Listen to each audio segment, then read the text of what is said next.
ओम शांति। आज बाबा अपने साथ संबंधों के बारे में बता रहे हैं कि अपने आत्मा जो है परमात्मा के साथ जो एक एक संबंध स्थापन करती है उसका अनुभव कैसा होता है, फिर उससे प्राप्तियां कैसी होती हैं। तो बाबा कहते हैं वो संबंध जरा अपने आप में चेक कर लो। कैसे? जैसे 3 संबंध तो स्पष्ट हैं, कौन कौन से? सत्य बाप, सत्य शिक्षक और सत्य गुरु। परंतु चौथा संबंध है साजन और सजनी का। ये भी एक विशेष संबंध है, आत्मा परमात्मा का मिलन अर्थात सगाई। ये संबंध भी पुरुषार्थ को सहज कर देता है। जैसे 4 सब्जेक्ट है ना, वैसे ही 4 संबंध सामने लाओ। 4 सब्जेक्ट हमारे ज्ञान, योग, धारणा, सेवा। माना जैसे इंग्लिश, हिंदी, मैथ्स पढ़ते हैं ना, ऐसे हमारे ये 4 सब्जेक्ट भी होते हैं।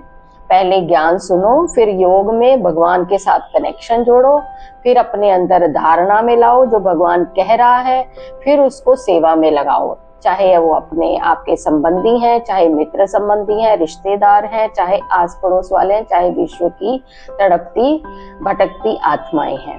तो ये 4 सब्जेक्ट में हमें अपना कार्य करना होता है। डेली का है, ये पढ़ाई है। तो इसलिए बाबा कहते हैं इसके साथ 4 संबंध भी सामने लाओ। तो वो संबंध बताते हुए बाबा कह रहे हैं कि उनके साथ फिर मुख्य 4 धारणाएं भी हैं संबंधों के साथ। एक तो बाप के संबंध में कौन सी धारणा है? फरमान बरदार। शिक्षक के संबंध में ईमानदार, और गुरु के संबंध में आज्ञाकारी, और साजन के संबंध में वफादार। जो ये चारों संबंध और 4 विशेष धारणाएं, इन सभी को रिवाइज करके देखो। और क्या करो? रिवाइज करके देखना। इसके साथ साथ 4 स्लोगन्स भी स्मृति में रखो। वो कौन से हैं? बाबा के संबंध में स्लोगन है कि सन शोज फादर, माना जो भगवान के गुण शक्तियां हैं वो बच्चा जो है अपनी उसमें रिफ्लेक्शन में दिखाता है कि उसके अंदर आने लग जाती हैं संस्कारों के रूप में। तो बाबा कहते हैं अर्थात सपूत बन के सबूत देना है। शिक्षक के रूप में स्लोगन है जब तक जीना है तब तक पढ़ना है, अर्थात लास्ट घड़ी तक भी पढ़ना है। इधर विनाश हो रहा तो ये नहीं कि पढ़ाई छोड़ देनी है। जो भी जिसको जहां से भी कुछ मिले सुनने पढ़ने का, या बुद्धि में कुछ सिमरन आ गया तो उसी को ही रिवाइज कर लो। तो बाबा कहते हैं शिक्षक के रूप में स्लोगन है जब तक जीना है तब तक पढ़ना है, अर्थात लास्ट घड़ी तक पढ़ना है।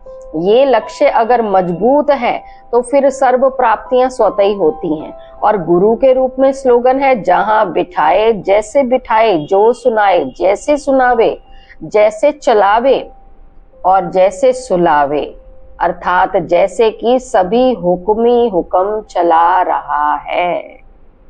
ये है सतगुरु का स्लोगन। भगवान जैसा आपको बिठाए, जैसे सुलाए, जैसे रखे, ये सतगुरु का स्लोगन है। तो अभी साजन के रूप में क्या स्लोगन है कि तुम ही से बैठूं, तुम ही से खाऊं और तुम ही से श्वासोश्वास साथ रहूं। ये है साजन के रूप में स्लोगन। ये सभी बातें अपने सामने लाकर अपने पुरुषार्थ को चेक करो। इन सभी को रिवाइज करना है। अगर हम ये संबंध को समझते हुए, भगवान की शिक्षाओं को समझते हुए अपने अंदर धारण करते जाते हैं, स्लोगन को सामने रखते जाते हैं कि भगवान के साथ ही बैठना है, उसी के साथ बातें करनी है, तो हमें हलचल के समय भी अचल अडोल अवस्था अनुभव होने लग जाती है। एक विश्वास आत्मा में भर जाता है कि मेरा साथी सर्वशक्तिमान है, तो मुझे क्या करेगा मेरा आंधी और तूफान? कुछ नहीं बिगाड़ सकता है। तो चाहे जितनी मर्जी हलचल हो, हम औरों को भी सहारा देने वाले बनेंगे।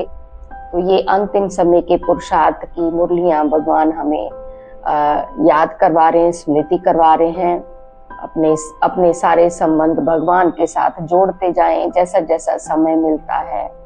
परमात्मा के साथ विधियां बताई हुई हैं ये कि उस विधि से, उस संबंध से, उन शिक्षाओं के स्लोगन और स्मृतियों से भगवान को याद करते रहें।